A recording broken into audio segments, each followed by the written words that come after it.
नमस्कार दोस्तों, आप सभी का स्वागत है हमारे YouTube चैनल पीसीएम क्यूब पर। Myself Saini Verma from NIT Agartala. आज हम लोग डिफाइन करेंगे फंक्शंस यानी फलन क्या होता है। हम लोग जो सेकंड चैप्टर आपका जो है संबंध एवं फलन, तो इसमें हम लोगों ने संबंध को डिफाइन कर लिया है और अब क्या हम लोग डिफाइन करने जा रहे हैं, फलन। तो सबसे पहले हम लोगों ने इस चैप्टर में देखा था कि दो समुच्चयों का कार्तीय गुणन ए क्रॉस बी। उसके बाद हम लोगों ने देखा था कि उसी ए क्रॉस बी के जो कुछ उप समुच्चय होते हैं उनको संबंध कहा जाता है, जिनके कर्मिक युग्म के प्रथम पेयर और दूसरे पेयर के बीच में कोई पर्टिकुलर रिलेशन होता है, संबंध होता है, कोई लिंक होता है, वो क्या हो जाता है, आपका रिलेशन हो जाता है। तो जो फंक्शन आपका है वो फंक्शन भी क्या है, कुछ पर्टिकुलर टाइप के रिलेशन को ही फंक्शन बोला जाता है। कुछ यानी विशेष प्रकार के जो रिलेशन होते हैं, जो संबंध होते हैं, उन्हीं को फंक्शन बोला जाता है। तो हम लोग फंक्शन को डिफाइन करने से पहले, समझने से पहले एक एग्जांपल लेते हैं, उससे हम लोग कार्तीय गुणन और संबंध और उसके बाद में फिर फलन, तीनों को हम लोग दोबारा दोनों रिवाइज हो जाएंगे और अपना फलन भी डिफाइन हो जाएगा। तो हम लोग जो है फलन, ये आपका जो है बहुत इंपॉर्टेंट पॉइंट है। अगर जो है 12th के बाद या 12th में भी जो है 12th के बाद जाएंगे आप लोग, तो ये जो है बहुत ही जो है मेजर पार्ट है फंक्शन, क्योंकि इसका एप्लीकेशन बहुत ज्यादा होता है फंक्शन, लेकिन है आसान सा, इसमें कुछ खास बात नहीं है। हम लोग जितना समझ चुके हैं उससे अगर समझेंगे तो एक एग्जांपल हम लोग लेते हैं। एक सेट ए है और एक सेट बी, हम लोग एग्जांपल लेके समझते हैं। इसके एलिमेंट्स हम लोग ले लेते हैं 1 2 3 7, और इसके एलिमेंट हम लोग ले लिए 1 4 9 15।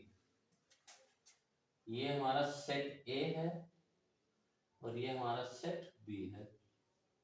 सेट ए के सारे एलिमेंट्स लिखे हैं और सेट बी के सारे एलिमेंट्स आपके पास लिखे हैं। तो सबसे पहले हम लोग क्या कर सकते हैं, समुच्चय ए और बी का जो कार्तीय गुणन हम लोगों ने डिफाइन किया था वो क्या होता है, जो है ये रिवाइज कर लेने से क्या फंक्शन को समझना और आसान हो जाएगा। तो कार्तीय गुणन क्या होता है, कार्तीय गुणन को हम लोगों ने डिफाइन किया था कि सेट जो है कर्मित युग्म का पहला कंपोनेंट आपका कहां से मिलेगा, तो ये आपको 1 से रिलेट करके बना दे, 1 को 4 से बना दे, 1 को 9 से रिलेट करके बना दे, 1 को 15 से बना दे। तो ये सारे जो है आपके जो बन रहे हैं कर्मित युग्म, ये 1 का 1 एक कर्मित युग्म बन गया, फिर 1 को आप 4 से रिलेट करा दें, 1 को 9 से करा दें, 1 को 15 से करा दें, वही आपका 2 को 1 से करा दें, 2 का 4 से करा दें, 2 को 9 से करा दें और 2 को 15 से करा दें, और 3 1 3 4 3 9 3 15, और यही हाल आपका 7 के साथ हो जाएगा। 7 का 1 से, 7 का 4 से, 7 का 9 से, 7 का 15 से। तो ये हम लोगों का क्या हो गया, ये ए और बी का कार्तीय गुणन, दो समुच्चय ए और बी का कार्तीय गुणन। और ए और बी का जो कार्तीय गुणन हम लोग जो है मैथमेटिकली क्या लिखते हैं, सभी x कामा y का समुच्चय, जहां x आपका क्या होगा, सेट ए से होगा और y आपका क्या होगा, सेट बी से होगा। तो ये हम लोग जानते हैं कि कार्तीय गुणन दो सेट ए और बी का डिफाइन किया जाता है। 2 को ऐसा आप 1 से कर दीजिए, 4 से कर दीजिए, 9 से कर दीजिए, 15 से, 3 को भी 1 से कर दीजिए, 4 से कर दीजिए, 9 से, 15 से, इस हिसाब से 7 को भी कर दीजिए 1 से, 4 से, 9 से, 15 से। तो ये क्या हो गया आपका, दो सेट ए और बी का कार्तीय गुणन, और ये मैथमेटिकली। अब इसके बाद हम लोगों ने क्या किया था, दो समुच्चय के कार्तीय गुणन के बाद हम लोगों ने एक संबंध जो है संबंध हम लोगों ने परिभाषित किया था। संबंध क्या होता है कि जो आपके ये क्रमिक युग्म लिखे पहले एलिमेंट और दूसरे एलिमेंट के बीच में कोई कॉमन लिंक हो, उससे एक रिलेशन डिफाइन किया जाता है। तो हम लोग इसमें एक रिलेशन जो है इसी का डिफाइन करते हैं। एक रिलेशन, ये क्या होगा, सभी x कामा y का समुच्चय जहां आपका y जो है ये क्या है, x का वर्ग है, और x आपका सेट A से है और y आपका सेट B से है। तो एक रिलेशन हम लोगों ने जो A क्रॉस B का उप समुच्चय होगा, कौन से एलिमेंट हमको चाहिए, वो कर्म चाहिए कि जो दूसरा कंपोनेंट हो वो पहले कंपोनेंट का क्या हो, स्क्वायर हो। तो इस कंडीशन को फुलफिल करते हुए जितने आपके ऑर्डर्ड पेयर होंगे वही हो जाएंगे।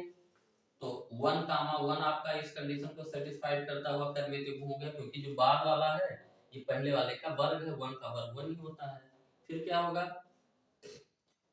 2, 4 इसको सेटिस्फाइड करेगा,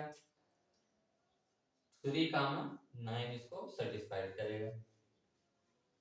इसके अलावा और कोई एलिमेंट नहीं होगा कि जो ए सेट से हम लोग रखें और बाद में क्या हो जो बी सेट से रखें वो इसका स्क्वायर हो, क्योंकि 3 का स्क्वायर 9 है, 7 नहीं रख सकते क्योंकि 7 का स्क्वायर 49। ये आपका हो गया रिलेशन। तो ये आपका रिप्रेजेंटेशन क्या कर रहा है, तीर जो है आरेख के रूप में ए क्रॉस बी, और रिलेशन हम लोगों ने जो डिफाइन किया ए टू बी, इसको हम लोग जो है तीर आरेख के रूप में रिप्रेजेंट कर देते हैं। तो इसमें क्या आ गया आपका 1 आ गया, 2, 3, 7, यहाँ पे 1, 4, 9, 15।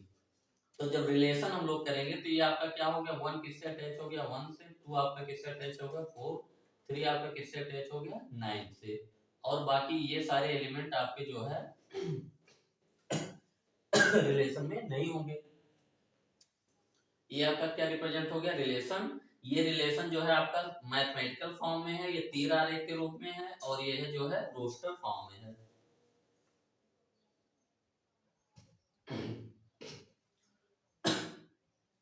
तो ए टू बी ये रिलेशन हम लोगों ने डिफाइन कर दिया, तो बी के सारे एलिमेंट यहाँ पे लिख लेते हैं। ये रिलेशन आपका क्या है, ये हम लोगों का डिफाइन हो गया, A to B a relation define हो गया। अब हम लोग इसके बाद फंक्शन पे आते हैं। फंक्शन जो होता है रिलेशन का ही क्या होता है, एक पर्टिकुलर रिलेशन होता है। वो रिलेशन क्या होता है, रिलेशन एक खास टाइप का रिलेशन, उसकी दो बातें होनी चाहिए। अगर आप सेट ए से बी जो है एक ऐसा रिलेशन डिफाइन करना चाहते हैं कि जो फंक्शन हो, सेट ए से सेट बी आप एक ऐसा रिलेशन डिफाइन करना चाहते हैं जो फंक्शन हो, तो आपकी दो चीजें होनी चाहिए कि सेट ए के सारे एलिमेंट आपके बी के किसी ना किसी एलिमेंट से आपके एसोसिएट होने चाहिए। पहली बात क्या हो गई कि सेट ए के सारे एलिमेंट आपका सेट बी के किसी ना किसी एलिमेंट से एसोसिएट होना चाहिए, एक बात ये हो गया। और दूसरी बात ये होती है कि सेट ए का एक एलिमेंट सेट बी के केवल और केवल एक एलिमेंट से एसोसिएट होगा, तो उसको क्या बोला जाता है, फंक्शन बोला जाता है।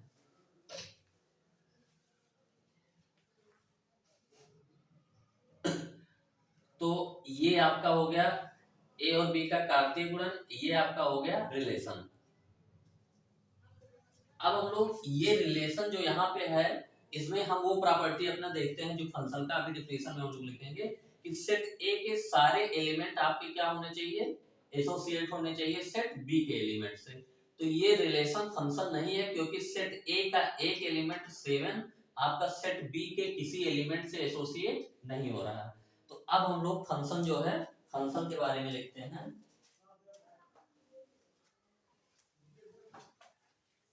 ये जो है कार्तीय गुणन और संबंध हम लोगों ने इसलिए दिखाया क्योंकि आपका फंक्शन जो है इसी का जो है इसी का थोड़ा सा विस्तार है। ऐसा नहीं कि फंक्शन कोई नया पॉइंट है, नया टॉपिक है, नया पॉइंट जैसा कुछ नहीं है। तो हम लोग एक डिफाइन कर रहे हैं फंक्शन जो फलन होता है किसे कहते हैं, उसके बाद एग्जांपल लेते हैं कि फलन की डिफिनेशन क्या होगी।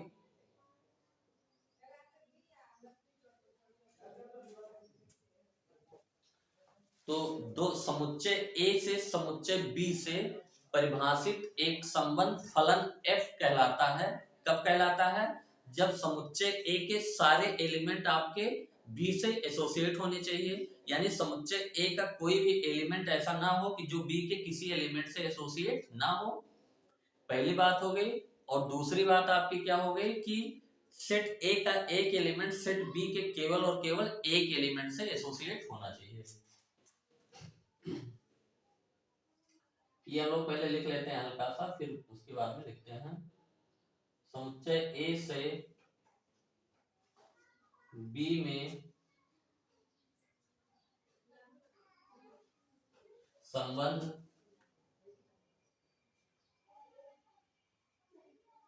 एक फलन होता है यदि, कब फलन होता है इसके लिए 2 पॉइंट हैं।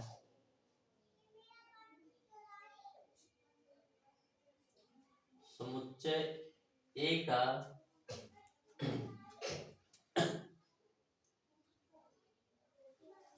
समुच्चय ए के सारे जो है अवयव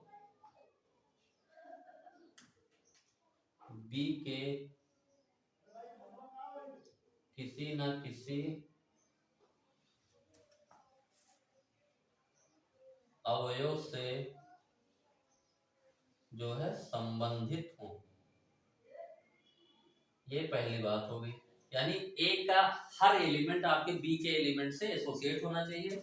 और दूसरी बात हो गई, समुच्चय ए के ए का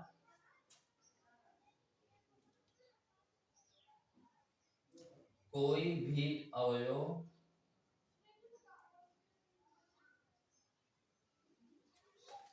बी के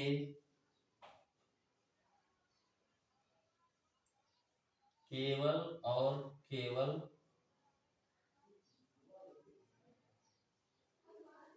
एक अवयव से संबंधित हो।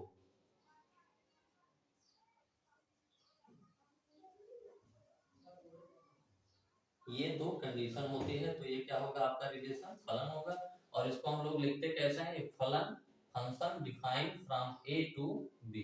इसको क्या बोलते हैं कि आपका ये जो फलन है ए से बी में परिभाषित फलन इसको बोला जाता है, इसको पढ़ा जाता है, रिप्रेजेंट ऐसे किया जाता है। तो यानी वो पर्टिकुलर रिलेशन हमारा जिसमें सेट ए के सारे एलिमेंट आपका बी से एसोसिएट होने चाहिए और ए का एक एलिमेंट बी के केवल और केवल एक एलिमेंट से एसोसिएट हो। इसका एग्जांपल हम लोग लेके देखते हैं।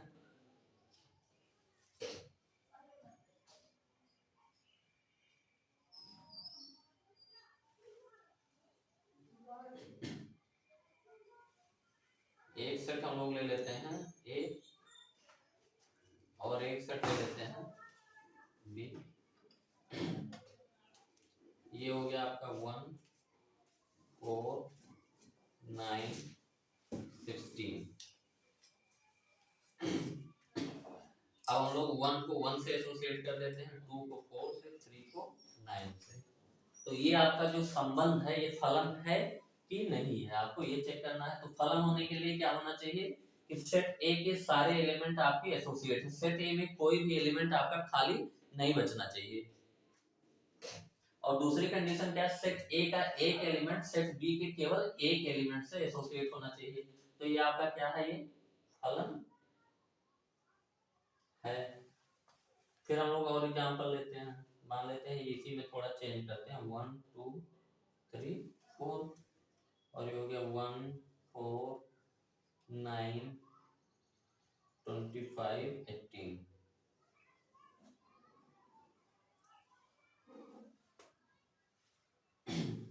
1 को 1 से एसोसिएट कर दिया, 2 को 4 से, 3 को 9 से। अब ये हमारा जो ए टू बी जो है परिभाषित, ये जो हम लोगों का रिलेशन परिभाषित किया है, ये फलन है कि नहीं है।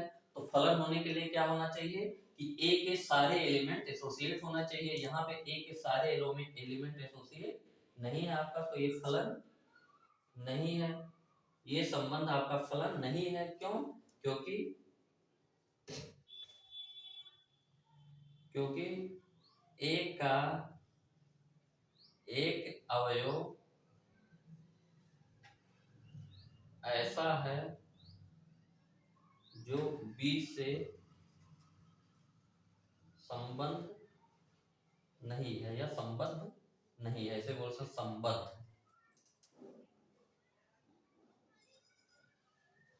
एसोसिएट नहीं है।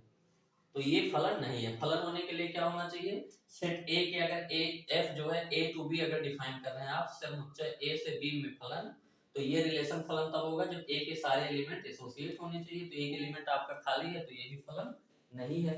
एक दो एग्जांपल और हम लोग देख लेते हैं, इससे फलन आपका पूरा क्लियर हो जाएगा।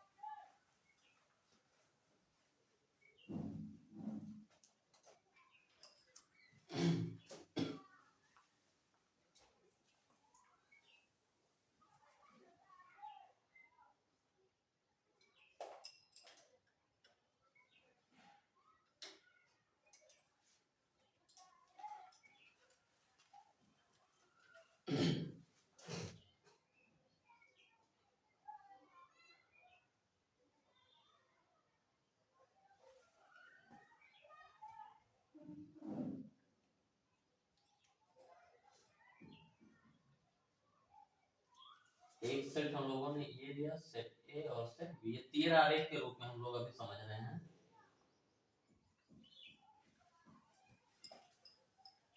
वन को हम लोग -1 से एसोसिएट कर दिए, वन को 1 से कर दिए, 2 को 2 से कर दिए,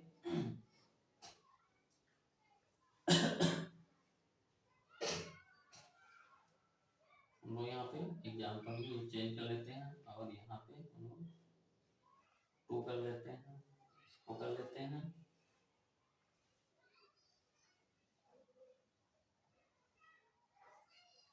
9 को हम लोग 3 से रिलेट कर लेते हैं। ये आपका जो है ए टू बी एक रिलेशन है। रिलेशन ये आपका क्या है, ए टू बी ए संबंध परिभाषित किया गया है। अब हमको ये देखना है कि ये संबंध आपका फलन है कि नहीं है। तो फलन होने के लिए दो बातें होनी चाहिए। पहली बात क्या है कि ए के सारे एलिमेंट एसोसिएट होने चाहिए। तो ए के सारे एलिमेंट यहाँ पे क्या है, संबद्ध हैं। ए के सारे अवयव आपका बी के अवयव से संबद्ध है। पहली कंडीशन तो ये आपकी सही है।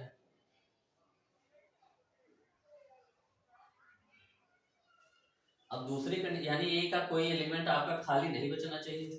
दूसरी कंडीशन क्या है, ए के कोई भी एलिमेंट केवल और केवल एक एलिमेंट से एसोसिएट होगा।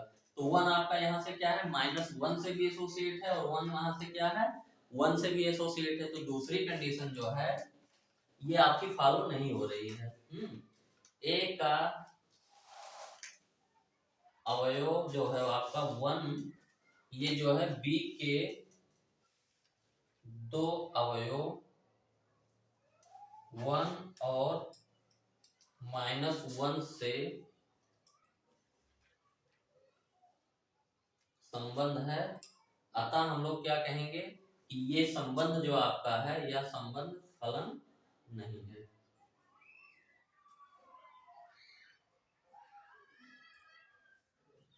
यह संबंध फलन नहीं है। तो अब थोड़ा सा क्लियर हो गया होगा कि जो हम लोग जो रिलेशन डिफाइन करते हैं, अगर समुच्चय ए से बी में संबंध जो है परिभाषित करिए इस हिसाब से कि ए का कोई भी एलिमेंट ऐसा ना हो जो बी के एलिमेंट से एसोसिएट ना हो। कहने का मतलब ए का कोई भी एलिमेंट आपका खाली नहीं बचना चाहिए।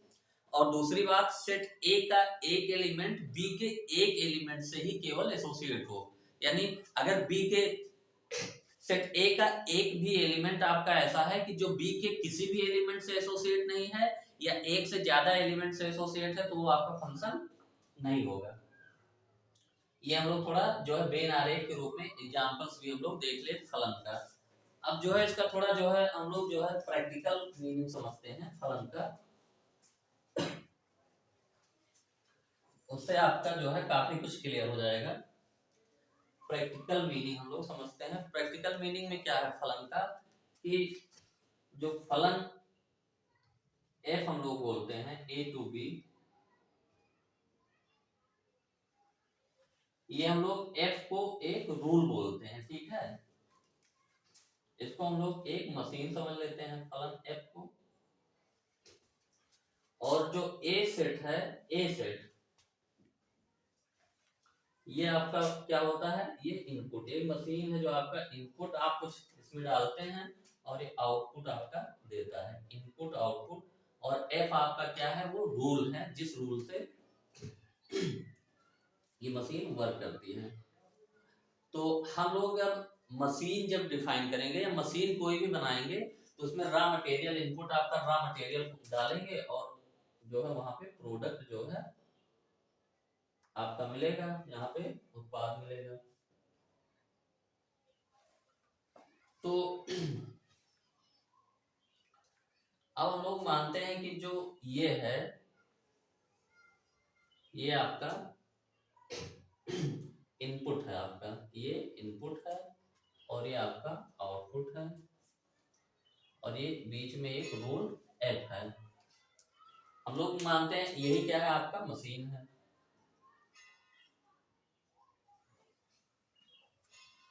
अब इसमें हम लोग जानते हैं जो मशीन है ये हम लोग जो इस हिसाब से डिजाइन किया गया है कि आपका जो है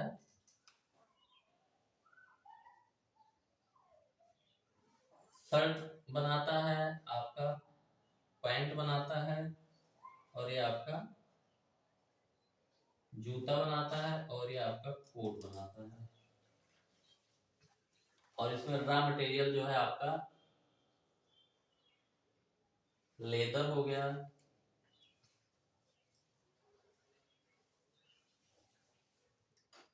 और जो है मान लेते हैं पॉलिएस्टर हो गया आपका, जो है जिससे शर्ट वगैरह बनता है।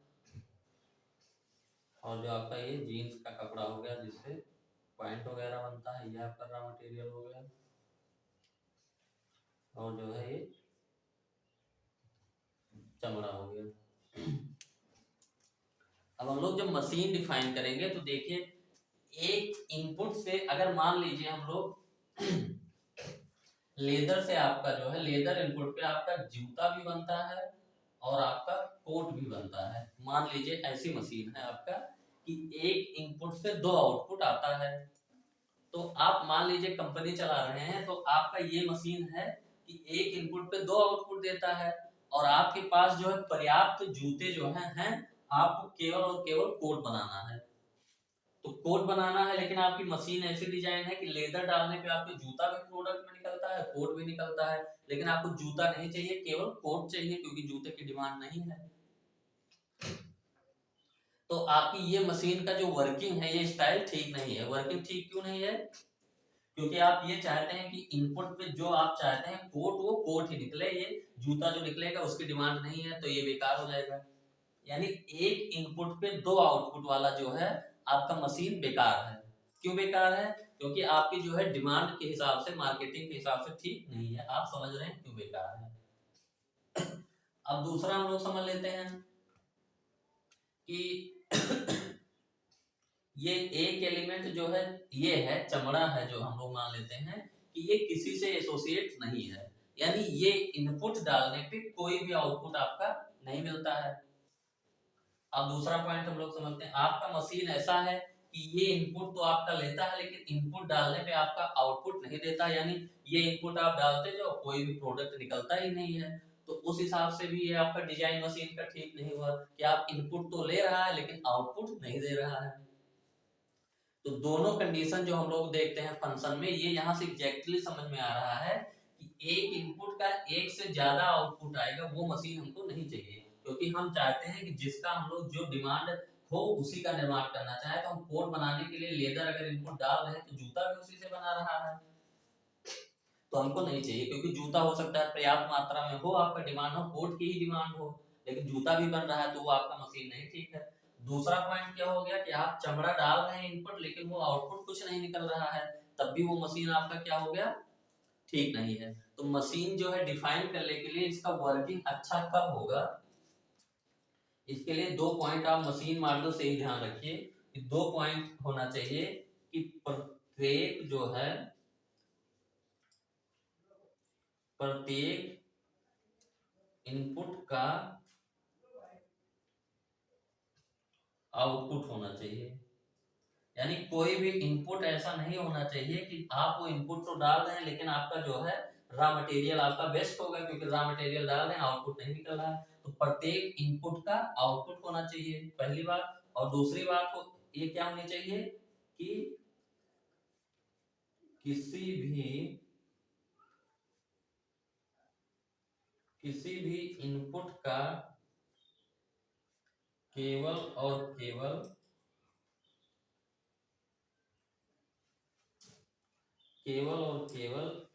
एक आउटपुट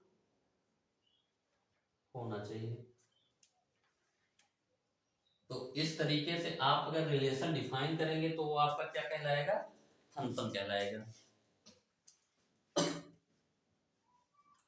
और इसको हम लोग जो बोलते हैं, जो सेट आउटपुट वाले सेट को, इसको बोलते हैं प्रतिबिंब बोलते हैं। और सेट ए वाला जो रहता है उसको पूर्व प्रतिबिंब भी बोला जाता है। तो यहाँ से ये जो फंक्शन का जो हम लोग मशीन मॉडल जो देखें, यहीं से जो है दिमाग में आपके बन जाएगा कि 2 पॉइंट होने चाहिए मशीन में, कि हर इनपुट का आउटपुट होना चाहिए, पहली बात।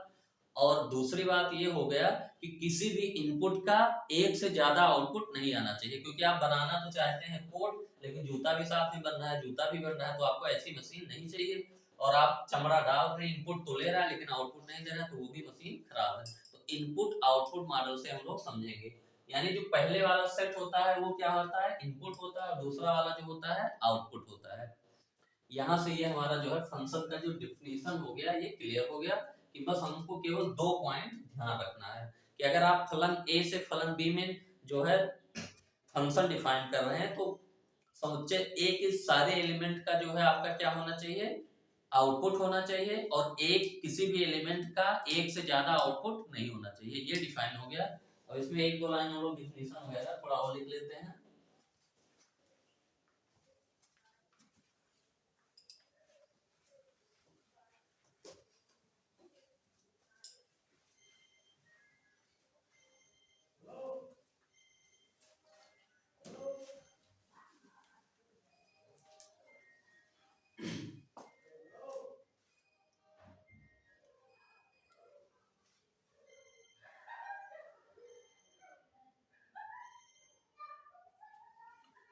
एक डिफिनेशन हम लोग लिख चुके हैं, एक डिफिनेशन और लिख लेते हैं।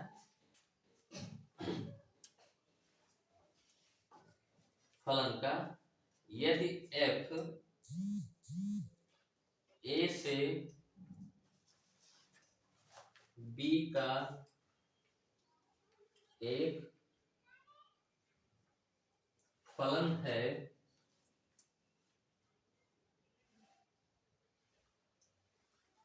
तथा a और b एक क्रमिक युग्म है, आपका ये f में जो है बिलोंग कर रहा है,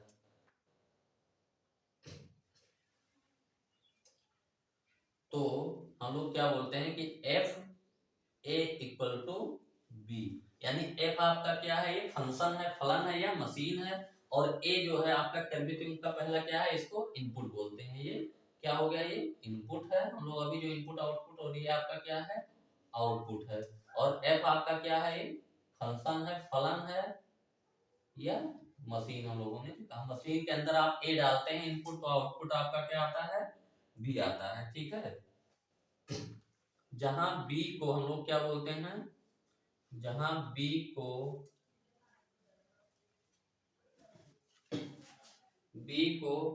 एफ के अंतर्गत ए का प्रतिबिंब,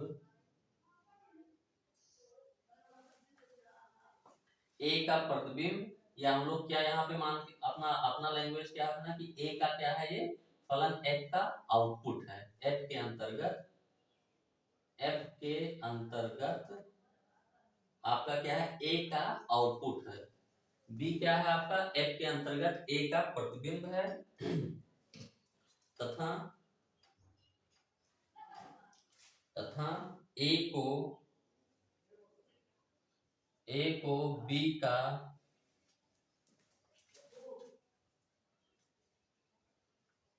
पूर्व प्रतिबिंब कहा जाता है।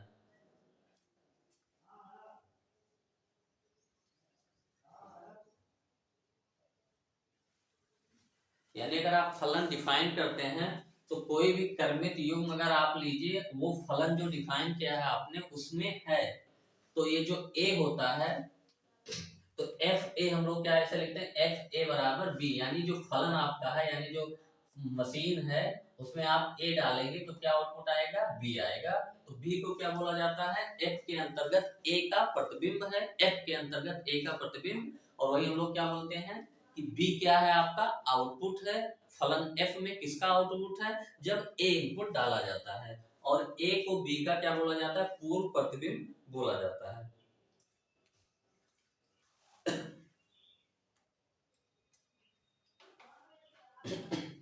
और हम लोग एक डिफिनेशन और लिख लेते हैं फंक्शन का, फिर क्लियर है आपका कि फलन f जो होता है, एक हम लोग लिख चुके हैं, फलन f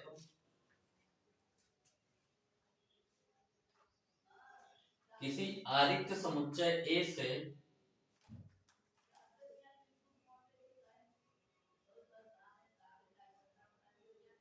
किसी आरिक्त समुच्चय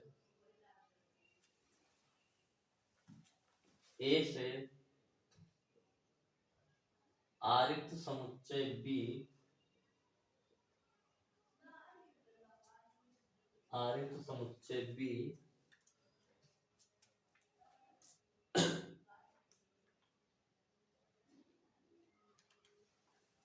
B का संबंध इस प्रकार है कि अब जो है फलन f जो है समुच्चय A से समुच्चय B का किस प्रकार का संबंध है, इस संबंध की दो कंडीशन हम लोग जानते हैं कि A का प्रत्येक अवयव आपका क्या होना चाहिए, B के किसी न किसी अवयव से संबंधित होना चाहिए, पहली बात। यानी जो A है, समुच्चय A है, ये क्या हो, प्रांत होना चाहिए। यानी क्या इस प्रकार का संबंध है कि F का प्रांत, F का प्रांत आपका क्या होना चाहिए, सेट A है तथा F के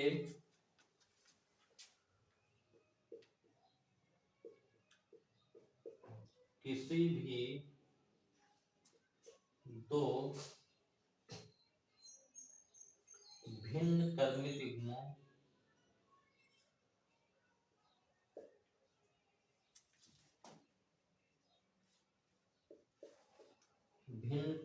युग्मों के प्रथम घटक समान नहीं है।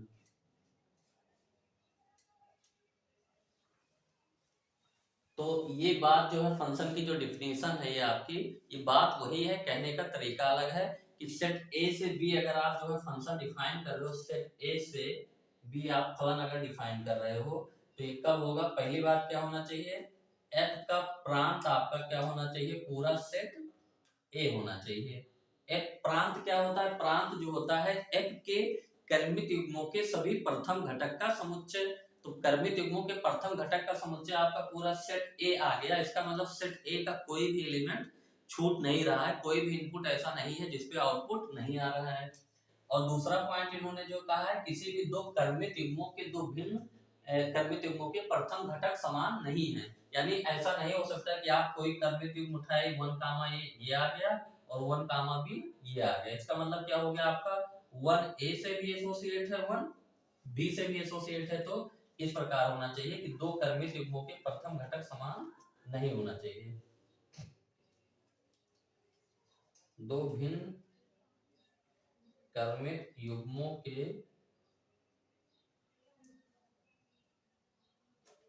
प्रथम घटक समान नहीं होना चाहिए। ये थोड़ा आपका शॉर्ट हो गया।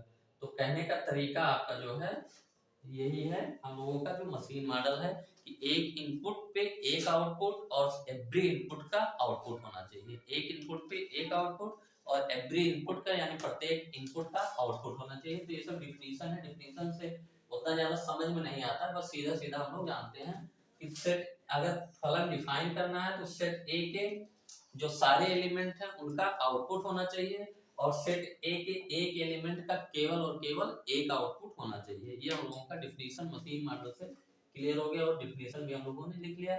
और एक पॉइंट ये है कि अगर कोई ऑर्डर पेयर आपका कर्मित युग्म फंक्शन में है तो क्या हम लोग बोलते हैं कि फंक्शन में आप इनपुट ए डालते हो तो आउटपुट आपका क्या आता है, बी आता है। यानी बी को कहा जाता है एफ के अंतर्गत ए का प्रतिबिंब। हम लोग इसको क्या कहते हैं, एफ के अंतर्गत ए का आउटपुट है। बी क्या है, एफ के अंतर्गत ए का आउटपुट है। यानी फलन एफ यानी फलन मशीन में आप ए इनपुट डालते हो तो क्या निकलता है, बी निकलता है।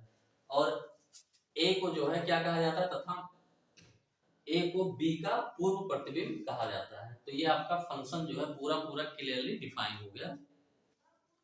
तो फंक्शन हमारा वही है, क्या है, संबंध ही है, लेकिन एक विशेष प्रकार का संबंध है। तो हम लोगों ने पूरा डिफाइन कर लिया कि पहले कार्तीय गुणन, उसके बाद में संबंध और फलन। अब इसके बाद हम लोग फलन के एग्जांपल्स देखेंगे, और फलन बहुत ही इंपॉर्टेंट होता है, आपका पूरा फिजिक्स में भी यूज होता है फलन। और पूरा एनालिसिस आपका पूरा कैलकुलस जो होता है 12th में आपका सब फलन पे ही आधारित होता है। बहुत अच्छी चीज है ये, बहुत और बहुत इजी कॉन्सेप्ट होता है, बहुत आसान होता है, इसमें कुछ खास नहीं। तो इसके बाद हम लोग क्या देखेंगे, फंक्शंस के एग्जांपल्स देखेंगे और एक्सरसाइजेस पे जो है वो करेंगे।